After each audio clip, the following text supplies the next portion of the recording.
Hi guys, welcome back to a new video. आप सब ठीक होंगे, मैं आशा करता हूँ। और वीडियो को शुरू करता हूँ।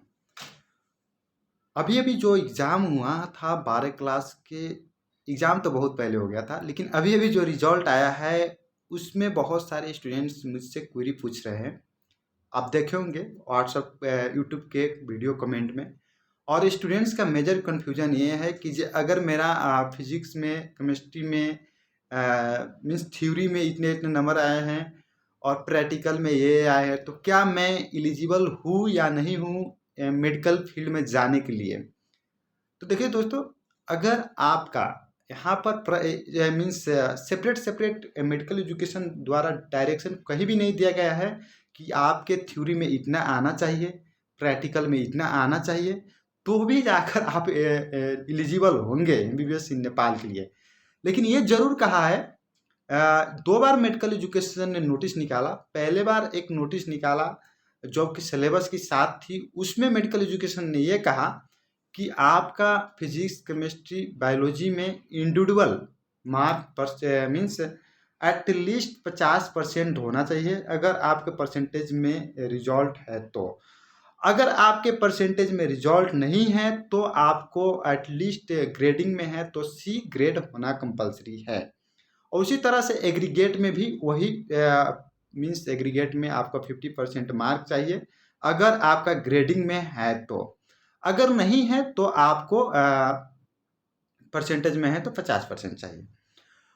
लेकिन यहाँ पर कहीं भी सेपरेट की बात नहीं की गई है। अब मैंने लास्ट ईयर से एक स्टूडेंट को हेल्प आउट कर रहा हूँ इस फील्ड में। मैंने लास्ट ईयर भी बहुत सारे स्टूडेंट्स का इस तरह का प्रॉब्लम, क्यूरी वगैरह सोल्व आउट किए थे।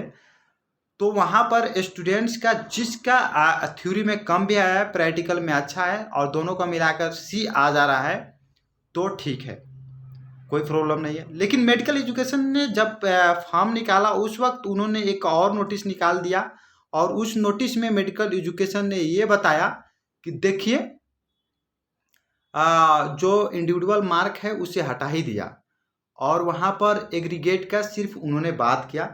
एग्रीगेट में अगर आपका ग्रेडिंग सिस्टम में जो ग्रेड होता है वो 12 प्लस 11 दोनों का जो फाइनल ग्रेड होता है नीचे दिया होता है, उसका कम्युलेटिव ग्रेड कहकर एक नीचा होगा। आप सबसे ट्रांसक्रिप्ट में नीचे पढ़ेंगे तो दोनों को मिलाकर अगर आपका 2.4 आ रहा है तो आप एलिजिबल हैं। और उसी तरह से आपका 12 class and 11 class percentage wise में है तो 50% आ रहा है एग्रीगेट में, तो भी आप एलिजिबल है। इस तरह से मेडिकल एजुकेशन ने उस वक्त निकाला। तो मैं यही कहना चाहूँगा सबसे, जो स्टूडेंट्स का प्रैक्टिकल एंड थ्योरी में मिलाकर इंडिविजुअली भी 50% आ रहा है या ग्रेड सी आ रहा है वो उसका ठीक है, एग्रीगेट में भी ग्रेड सी आ रहा है उसका भी ठीक है, वो लोग एलिजिबल है। उतना लोग हड़बड़ाए नहीं, कुछ उस तरह से हड़बड़ाने की ज़रूरत नहीं है। एग्रीगेट में 50% होना एक कंपल्सन है, क्योंकि लास्ट नोटिस को देखा जाए ध्यान में तो एग्रीगेट में आपका 50% एज अ परसेंटेज हो रहा है या ग्रेडिंग सिस्टम में 2.4 हो रहा है तो आप एलिजिबल है। लेकिन अगर आपकी थ्योरी में ये सब बहुत ही ज़्यादा कम ग्रेड आ गया है, जैसे कि डी आ गया है, डी प्लस आ गया है, देखिए डी से नीचे ई अगर आ गया है तो आप खुद ही समझे कि अगर आप थ्योरी में उतना वीक है तो प्रैक्टिकल में आपका क्या उतना आना चाहिए, नहीं ना आना चाहिए। कुछ मिस्टेक हो गया है कॉलेज वाले से। तो सो आप थ्योरी या कहने का मतलब कि आपके कॉलेज एग्जाम टाइम में आपका हेल्थ अच्छा नहीं होगा, कुछ इस तरह से इशू होगा जिसकी वजह से आप वहाँ पर अच्छा स्कोर नहीं कर पाया। तो सो मैं यही कहूँगा कि अगर आप डी से नीचे ग्रेड आ गया है या आपको या डी प्लस से नीचे आ गया है तो आप जो सप्लीमेंट्री एग्ज़ाम होता है उसके लिए प्रिपेयर करें और सप्लीमेंट्री एग्ज़ाम दें और उसमें अच्छा स्कोर करें और अच्छा स्कोर कर कर आप अपने ग्रेड को चेंज करें। लेकिन आपको अगर प्रैक्टिकल एंड थ्योरी फाइनल में प्रैक्टिकल एंड थ्योरी मिलाकर सी आ रहा है तो आप एलिजिबल हैं। और जो हर सब्जेक्ट में फाइनल में जो एग्रीगेट में आपका 2.4 ग्रेड आना चाहिए 11-12 को दोनों को मिलाकर, तो उसमें भी आप एलिजिबल है। और या परसेंटेज वाइज है तो इंडिविजुअल परसेंटेज में 50-50 आ रहा है तो वो भी ठीक है। लेकिन अगर एक मार्क से अगर आप इंडिविजुअल में 50 छूट रहा है तो जो लास्ट नोटिस को देखा जाए वहाँ पर के हिसाब से आप उसमें भी एलिजिबल हैं।